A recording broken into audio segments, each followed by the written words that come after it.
हमने लंकाधीपति रावण के इस पावन चरित्र को भी श्रवण किया कि वो शिव की भक्ति को प्राप्त कर लेता है।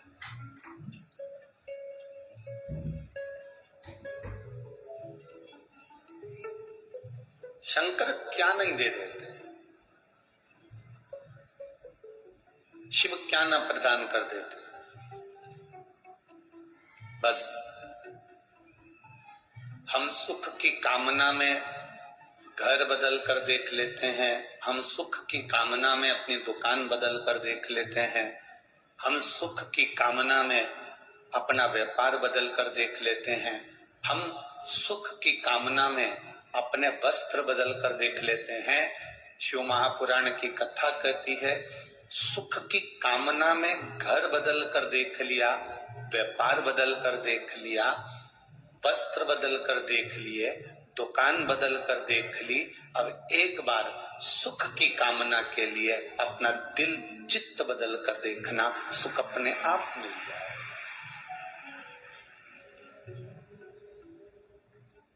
ये मकान नहीं फल रहा, हमने मकान चेंज कर दिया। ये दुकान नहीं फल रही, हमने दुकान चेंज कर दी। ये व्यापार नहीं फल रहा, हमने व्यापार चेंज कर दिया। हम सब कुछ बदल कर देख लिए, तो एक बार अपना मन भी तो बदलो कि आखिर हमारे भीतर ऐसी क्या आसक्ति है, हमारे भीतर ऐसी कौन सी तृष्णा है, हमारे भीतर ऐसा कौन सा लोभ क्या समा गया है जिसके कारण हम भगवान के पास नहीं जा पाते।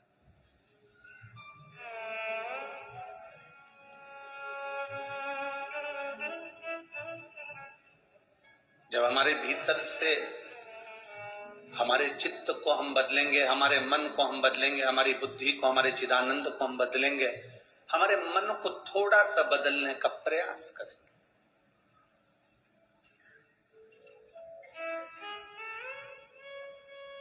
भगवान से दुनिया के लोग सब शिकायत करते हैं, पर आज तक ऐसा व्यक्ति नहीं मिला जिसने भगवान से एक शिकायत करी हो कि तूने मुझे बुद्धि कम दी है। तुम्हारे यहाँ कोई मिला हो तो बता देना ऐसा, जिसने कभी भगवान के सामने जाकर कहा हो कि तूने मुझे बुद्धि कम दी है। दुनिया के लोग शिकायत करते हैं भगवान से, तूने मुझे गाड़ी नहीं दी, तूने मुझे बंगला नहीं दिया, तूने मुझे बेटा नहीं दिया, तूने मुझे बेटी नहीं दी, तूने मुझे शादी नहीं करी, मेरी पत्नी नहीं आई, मेरा पति नहीं मिला, मुझे मकान नहीं दिया, मुझे सरकारी नौकरी नहीं दी, मुझे गवर्नमेंट का जॉब नहीं दिया, मुझे ये नहीं दिया, मुझे जमीन नहीं दी, मुझे जायदाद नहीं दी। दुनिया के लोग भगवान से शिकायत करते हैं कि तूने मुझे ये नहीं दिया।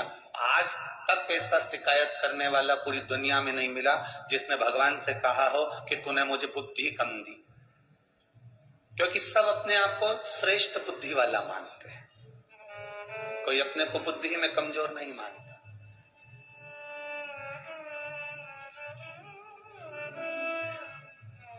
एक श्रेष्ठता आप में है कि आप अपने आप को बुद्धि में कमजोर नहीं मानते, तो शिव महापुराण की कथा कहती है फिर भगवान की भक्ति में कमजोर कैसे हो सकते हो, उसके भजन में कमजोर कैसे हो सकते हो, आप उसके अनुमोदन में, उसके निवेदन में, उसकी श्रद्धा में अपने कमी कैसे ला सकते हो, उसके विश्वास में अपनी कमी कैसे ला सकते हो।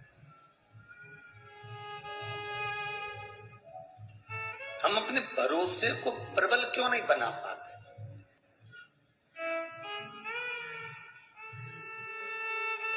जिस दिन हमारा भरोसा, हम हमारी दृढ़ता परमात्मा के भरोसे पर छोड़ देते हैं, वो कहते हैं ना, दो तरह के लोग होते हैं, कोई ईश्वर के लिए, भगवान के लिए सब कुछ छोड़ देता, दो तरह के लोग होते हैं, जो एक भगवान के लिए सब कुछ छोड़ देता है और दूसरा वो जो भगवान पर सब कुछ छोड़ देता। अब दोनों का नाम आप बोलिएगा, पहला कौन व्यक्ति कौन है? दो तरह के लोग हैं। पहला कौन सा? जो भगवान के लिए, बोलो जम के बोलो, सब कुछ छोड़ दे। कई लोग कहते हैं हमने घर छोड़ दिया, हमने ये परिवार छोड़ दिया, हमने रिश्ते छोड़ दिए, भगवान के लिए हमने अपना मकान छोड़ दिया, भगवान के लिए हम जंगल में जाकर बैठ गए, भगवान के लिए हमने वानप्रस्थ धारण कर लिया, भगवान के लिए हमने भोजन छोड़ दिया, भगवान के लिए हमने खाना पीना छोड़ दिया, भगवान के लिए हमने सब सुख छोड़ दिया। कई लोग मिलते हैं जो कहते दो तरह के लोग होते हैं, एक भगवान के लिए, ईश्वर के लिए सब कुछ छोड़ देते हैं, और दूसरा वो होता है जो ईश्वर पर सब कुछ छोड़ देता है। इसमें सबसे प्रबल कौन सा है? इन दोनों में श्रेष्ठ कौन सा है? चलो बोलो रे छत्तीसगढ़ वालों, तिलदाने वरा वाले, बोलो जरा, दोनों में श्रेष्ठ कौन सा है? पहला है भगवान के लिए सब कुछ छोड़ देना, और दूसरा है भगवान पर सब कुछ छोड़ देना। अब आपके हिसाब से श्रेष्ठ कौन सा है, पहला कि दूसरा? दूसरा। बस आपके लिए ताली बजा लो कि आज आपने श्रेष्ठता का निर्णय लिया। ये आपके लिए है।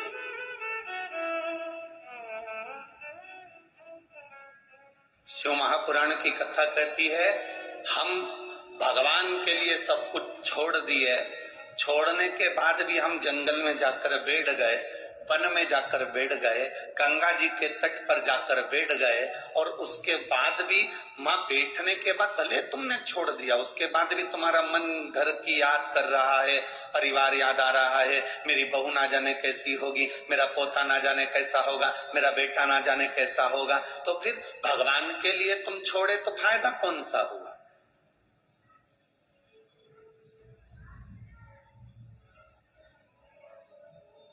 हमने पहले भी कथा में कहा, संत बनना सरल, साधु बनना सरल, तपस्वी बनना सरल, सन्यासी बनना सरल, गंगा जी के घाट पर बैठकर तप करना सरल, नर्मदा जी के तट पर बैठकर भगवान की भक्ति करना सरल, यमुना जी के घाट पर रहकर भजन करना सरल, सरयू के घाट पर बैठकर तप करना सरल, पर सबसे ज्यादा कठिन है घर में रहकर, परिवार में रहकर उनका भरण पोषण करते हुए भगवान का भजन करना, ये कठिन है। ये दुनिया का सबसे कठिन काम है। हमने कभी नहीं कहा कि आप अपनी नौकरी छोड़ दो, कथा में आकर बैठ जाओ। हमने ये नहीं कहा कि तुम तुम्हारी दुकान बंद कर दो, कथा में आकर बैठ जाओ। आज तक इस व्यासपीठ ने ये नहीं कहा कि तुम तुम्हारा परिवार छोड़ दो, कथा में आकर बैठ जाओ। ये व्यासपीठ हमेशा कहती रही, अपनी नौकरी करो, अपनी चाकरी करो, अपना व्यापार करो, अपना व्यवसाय करो, पर उस व्यापार को, उस व्यवसाय को, उस नौकरी के साथ में इतना सा समय जरूर निकालना कि तुम्हारे मुख से श्री शिवाय नमस्तुभ्यम निकल जाए, तुम्हारे मुख से राम नाम कृष्ण नाम निकल जाए, तुम्हारे मुख से भगवान का भजन निकल जाए। क्यों? नौकरी करते, व्यापार करते, तनख्वाह लाते, तुम जितनी कमाई करोगे अपनी बीवी और बच्चों के लिए करोगे, तुम जितना कमाओगे अपने परिवार के लिए कमाओगे, तुम जितनी मेहनत करोगे अपने परिवार के लिए करोगे, अपने परिवार को देने का प्रयास करोगे। और तुमने जो बीमा इकट्ठा करा है, पैसे जोड़ जोड़ कर जो तुमने इकट्ठा करा बीमा, तुम्हारे मरने के बाद भी मिलेगा तो तुम्हारे परिवार को मिलेगा। पर तुम नौकरी करते करते, काम करते करते जो तुमने भजन कर लिया, काम करते करते जो तुमने मंत्र जाप कर लिया, काम करते करते तुम्हारे मुख से श्री शिवाय नमस्तुभ्यम निकल गया, काम करते करते तुम भगवान का भजन कर लिए, तो वो तुम्हारी जिंदगी भर तुम्हारे साथ में जाने वाला है, अंत समय तक तुम्हारा साथ निभाने वाला है। हमने एक बात पहले भी कथा में कही, आप लोगों ने सुनी कि नहीं सुनी? हमने कहा था जब तुम्हारा व्यापार अच्छा चले ना, तुम्हारी नौकरी अच्छी चले ना, तो पत्नी के जेवर बनवा दो। तुम्हारा व्यापार अच्छा चले, तुम्हारी नौकरी अच्छी चले, तो थोड़ी जमीन खरीद लो। तुम्हारा व्यापार अच्छा चले, तुम्हारी नौकरी अच्छी चले, तो थोड़ा बच्चों के लिए अच्छा कर दो। तुम्हारा व्यापार अच्छा चले, तुम्हारी नौकरी अच्छी चले, तो एक दो प्लाट लेकर पटक दो। तुम्हारा व्यापार अच्छा चले, तुम्हारी ये हम जब ये बात बोलते हैं ना, तो कई लोग हमसे नफरत करते हैं कि बताओ, इनको तो कहना चाहिए कि सब छोड़ दो, उल्टा ये कहते हैं और खरीद लो। ये सियोर वाला महाराज तो पगला है पूरा। हमारे लोग विरोधी हो जाते हैं इस चक्कर में कि ये उल्टी कथा बाजता। हमारा निवेदन है, जब तक तुम्हारा व्यापार अच्छा चले, तुम्हारी नौकरी अच्छी चले, पत्नी के जेवर बनवाओ, बच्चों की एजुकेशन कराओ, अच्छे कपड़े दिलाओ, प्लाट खरीद लो, जमीन खरीद लो, मकान बना लो। चलती हुई नौकरी में, चलते हुए व्यापार में तुम अपने परिवार के लिए सब कुछ करो, पर इतना याद रखना, जैसे चलती हुई नौकरी में जेवर बनाओगे चल जाएगा, चलती हुई नौकरी में, चलते हुए व्यापार में जमीन खरीद लोगे तो पैसा दिल आ जाएगा, उसी तरह इस चलती हुई श्वास में भगवान का भजन कर लोगे तो जीवन सार्थक हो जाएगा। चलते चलते चलने दो, काम करते रहो, नाम जपते रहो, पार कर देगा वो भी कभी ना कभी। चलती नौकरी में दुकान, चलती नौकरी में व्यापार, चलती नौकरी में जमीन जायदाद सब करो तो हाथ पैर चल रहे हैं, तब तक भगवान का भजन भी करो। शरीर चल रहा है तब तक भगवान का भजन भी करो। शरीर चले तब तक कथा में जाओ, शरीर चले तब तक तीर्थ में जाओ, शरीर चले तब तक भगवान के दरवाजे जाओ।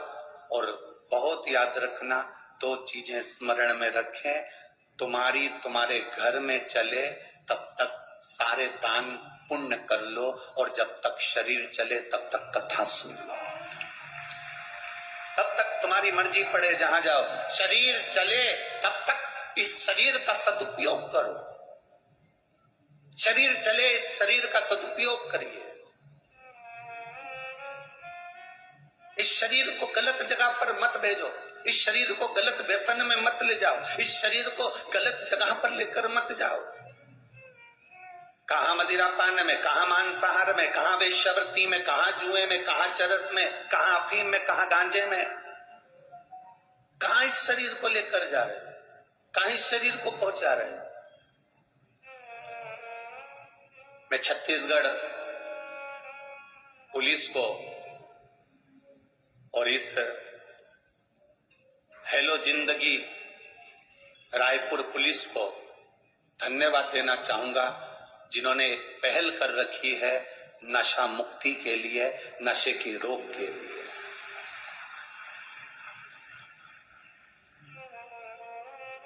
प्रेरणा देते हैं, अपनी ड्यूटी कर रहे हैं, अपनी नौकरी कर रहे हैं।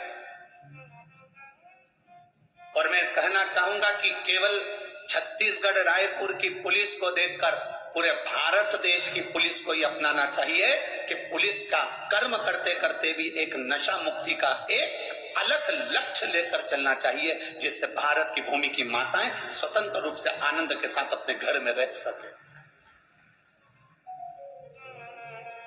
हम अपने शरीर को कहां ले जा रहे हैं, हम अपने शरीर को किस जगह लेकर जा रहे हैं,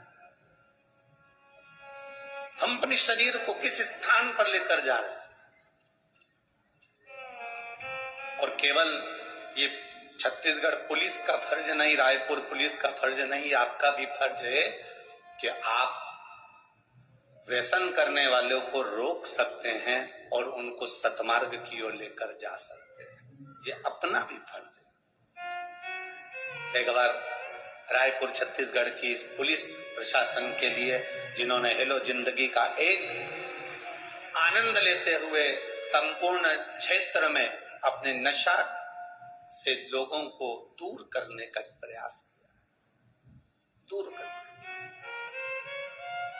मैं धन्यवाद देता हूं। बहुत साधुता रखी, अपने चित्त को बदलने का प्रयास करिए, अपने मन को बदलने का प्रयास करिए, अपने भाव को बदलने का प्रयास करिए। ये नहीं कि हम संत बन गए, साधु बन गए, तपस्वी बन गए, साधक बन गए, उपासक बन गए, फिर वही वाली बात आ गई कि दो तरह के व्यक्ति हैं, दो तरह के लोग होते हैं। एक ईश्वर के लिए, भगवान के लिए सब कुछ छोड़ देते हैं, और दूसरा वो होता है जो भगवान पर सब कुछ छोड़ देता। तो हम चाहते हैं आप अपना घर ना छोड़िए, आप अपना परिवार ना छोड़िए, आप अपने व्यापार दुकान नौकरी को मत छोड़िए, आप तो उसमें रहिए, पर अपने आप को ही नहीं, अपने पूरे परिवार को भगवान के भरोसे छोड़ दीजिए कि वो संभालेगा, जो होगा वो करेगा। अब सौंप दिया इस जीवन का सब भार तुम्हारे हाथों में, हे हार तुम्हारे हाथों में और जीत तुम्हारे हाथों में। अपना संपूर्ण भाव, अपना संपूर्ण जीवन हम उसको सौंप,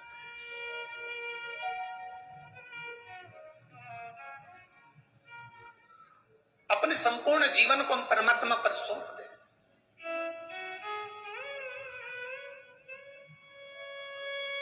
आप लोग जब यहां आ रही होंगे ना, जितने लोग यहां आ रहे होंगे तो आपके घर के लोग करेंगे, इतना पानी गिर रहा है, घर में सुन लो ना, क्या करोगे वहां कीचड़ में जाके?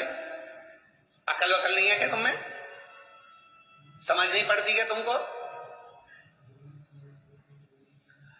इतने में ये चोटी करती करती उसको घूर के देखी और वो बोल ही रहा है, क्या करोगी जाके? इतना पानी गिर रहा है, इतना कीचड़ हो रहा है।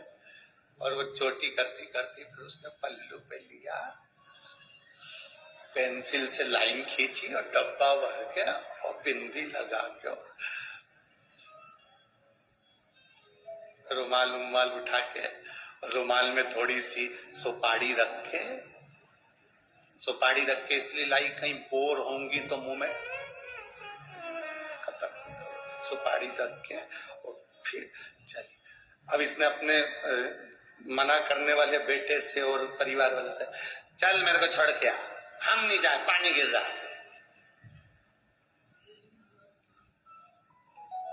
चल अच्छा 500 रुपए दे। 500 रुपए के लिए? अब तू छोड़ने नहीं जा रहा तो मैं गाड़ी से जाऊंगी।